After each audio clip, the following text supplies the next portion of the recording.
I've got some trains running. Stick around and I'll show you exactly what I've been doing.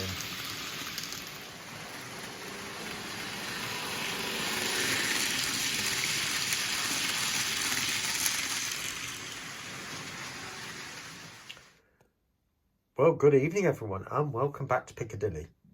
Now, the last time you joined me was when the main line was pretty much down, but there was an element of track missing in there. And I was also waiting to get some left-hand points. But you can see clearly now I've managed to get a hold of those from my local model shops. One had 4 and the other one had 1, so 5 altogether. And I snapped all those up, so really, really pleased about that.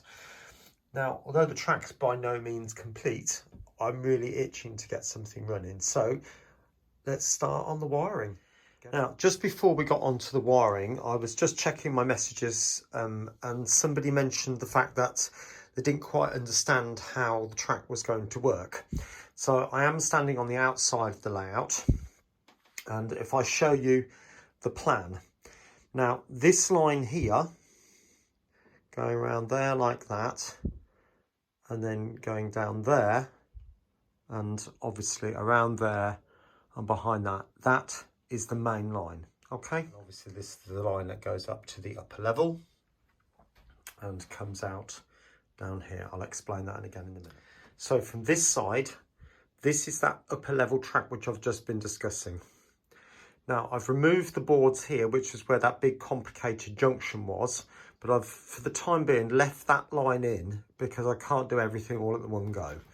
But this will then run off across all the tracks of Piccadilly, around, this is why I've left this corner here, so it goes around the back, along the back edge there, and then once all the tracks are out, we'll then cut across, be a bridge there, and then we'll join up, back up towards New Mills there. Okay, now on the plan, this is not exactly how it's going to look, and it does look a bit rough and ready, I have to be honest. But this is this line coming out here, there. So that's, we're going across all the tracks coming out of Piccadilly. So as you can see, there's Piccadilly Station just there. So that will then curve round a lot shallower than that, hopefully, down the back, which is just under by the window. And there'll be either a bridge or tunnel mouths or whatever. I haven't decided completely yet how it will work, but that track will then come along this way and go into New Mills. And the twin tunnels for New Mills are just over there. Hopefully you can just about make those out. Okay. Now this bit is going to be the return loop. So a train could still come round here and then effectively just go back down again like that. Anyway, let's get down to the wiring. Okay then, so we're ready to start thinking about the connector blocks and wiring these up. So I've got a pack of these, you know, terminal blocks, connector blocks, chock blocks, whatever you want to call them. And the idea is that you take your positive and your negative wires, whatever colour you've chosen, and you literally just join all the different blocks together, one after the other. So when you put a wire into this end and then into this end, all these terminals here are picking up whatever that's gone in there. And then you do the same with that one, and then you've just got a load of connection points. So that will be for my droppers. So I'm going to have 2 black, 2 brown and 2 blue. And what I've done for that is I've just taken a whole load of piece of wire, which just happened to be around about 30mm wide or long. And in fact, I'll use a piece that I haven't done anything to. So I'll take my piece of wire and just chop off the wires on both ends like that.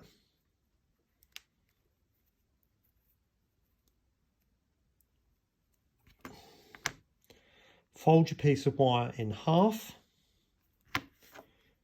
and then into the block nice and tight, and then tighten up one. Don't tighten up the other one just yet. make sure it's got it. All right. Do the same again. Pick up the right tool. Like that. Twist the wires. Fold it in half. So on like that. And just keep adding the wires until it's full. So I do up the next one now. Make sure it's tight. And there we go. So I will get all of those connected up. So I want 2 of those, brown and 2 blue. So I'll speak to you in a minute. All right, welcome back. So it's took me about 20 minutes, half an hour or so to do those. Now, what I'm going to do now is test it. So I'm going to put this onto continuity. So if I put those 2 terminals together, you hear a bleep. Now, what I'm going to do now is put 1 terminal in that end, and I should hear a bleep at the other. That tells me that every single one has got a connection. Okay, so that one's all right. I'll do the same with the others. And I won't let you sit here and watch me do all 4, but now you could say, well, what if there was a break and it didn't make the connection? Now what I would do is you can start from one end or the other. I keep flipping out of focus, I'm sorry about that. You put the terminal into which end isn't working. Now that one clearly is, but then you just work your way back, and then you'd find whichever one is making the connection, you then know that the next one is or not quite lined up. So you just undo that screw, pull the wires, just adjust them slightly, tighten that down and just recheck, and hopefully that should solve the problem. Okay, now just before anybody mentions it, yes, I am aware that Charlie from Chadwick found some on Amazon which have got like a metal bar that slots in. They're just as good. I've chosen to do it this way. This is a more tedious way of doing it, but it's also cheaper. You know, it's up to you. You pay your money, you take your choice. So either or, doesn't matter. Okay, I'll get the rest done and I'll show you the next bit shortly.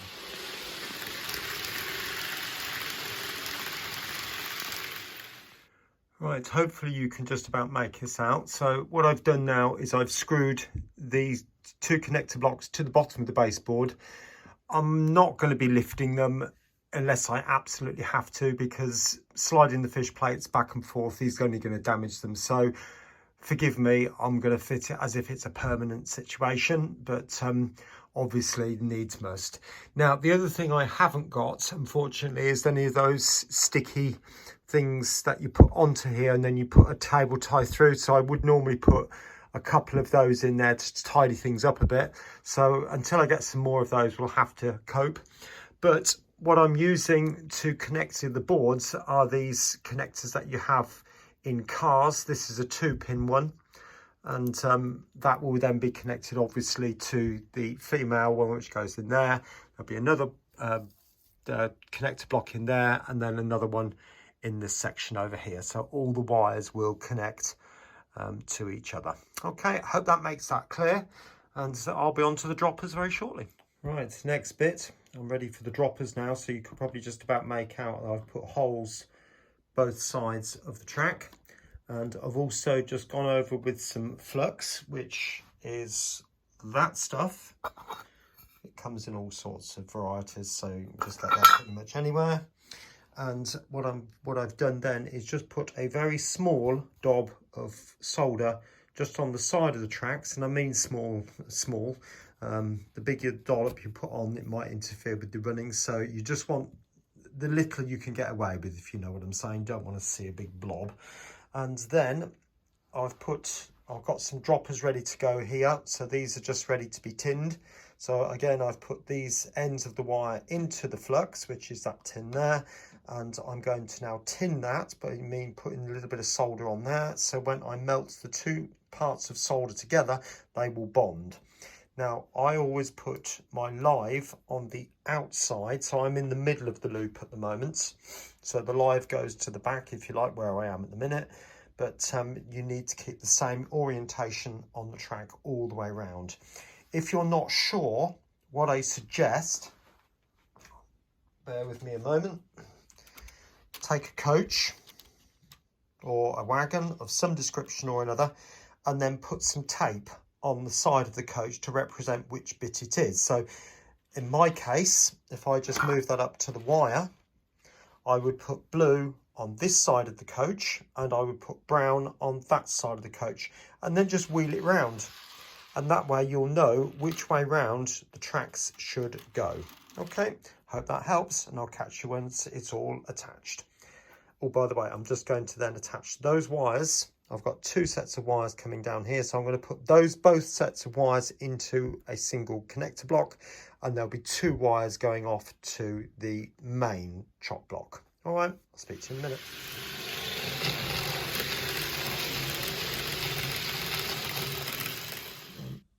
Managed to get a hold of some of these things, and they are self-adhesive, so you put off that green vinyl layer, and then you can just feed through a cable tie and then tie up your track. So let me show you what I've done. So there's the wiring so far. That piece has got to remain dangly because this piece is part of this board, and I can't tie that to that board. Perhaps I've gone a little bit long with that, and I should have gone a bit more so the plug was about here, but does it really matter? I don't think so. So at the end of the day, as long as it works and I can remove the boards, that's all that matters really, to be frank. But you can see I've tried to get it as neat as I possibly can, and I don't think that's too bad. I've seen an awful lot worse. Now, I've got a little problem. I want to show you that.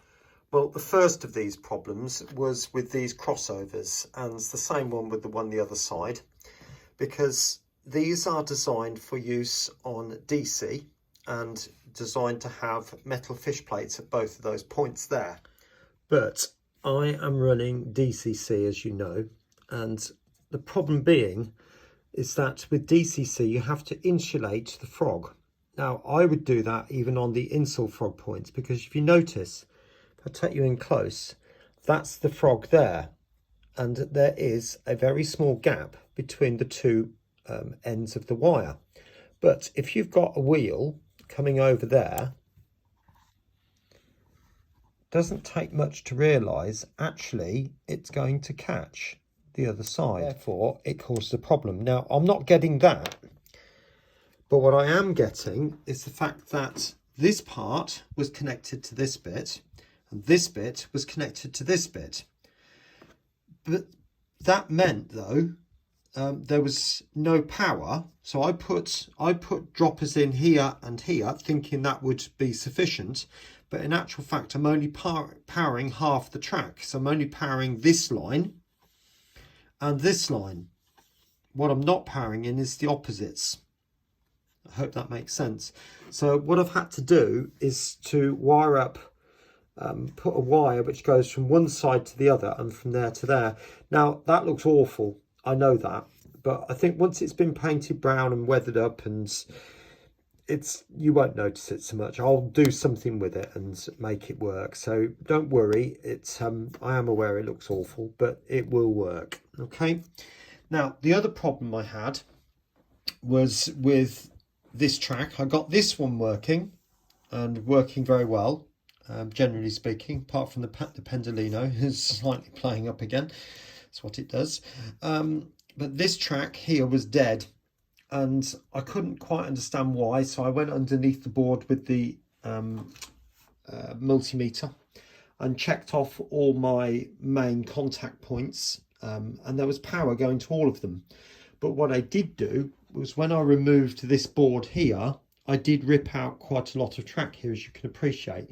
So I actually ended up removing the droppers going all the way down here, because obviously this track went around like that, and there was a set of droppers about here.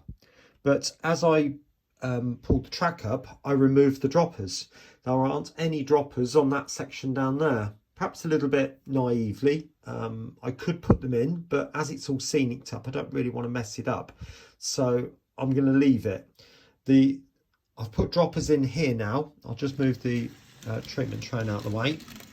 And so there's, oops, right, okay, it's going to start moving now, isn't it? Well, you can see the problem solved, but I just put droppers in here, and I've even powered up this siding here now as well, so that will be extended up probably to about here now. The idea of that was to get the Class 350s in when they're going in and out of Piccadilly, but there we go. But anyway, I'll let you see that train coming round, and we'll see how we get on from there. So here it comes. Take it a bit lower. So I'm really, really pleased with the big long sweep on these curves now. Anyway, I hope you've enjoyed this video. And as you can see now, I've got the Pendolino running. It's running reasonably well, although one of the coaches, the little Virgin coach, as you can see in there, does tend to jump the track somewhat, and then it causes a massive issue. But generally speaking, we're running quite well. But I'll just give you swoop in there so you can see the super elevation there. But I'm really, really pleased with that. Okay, anyway, I'll end the video there. So hope you've enjoyed it, and take care. Do look at the videos that are appearing on the screen right now, and Happy New Year to you. See you again soon. Bye for now.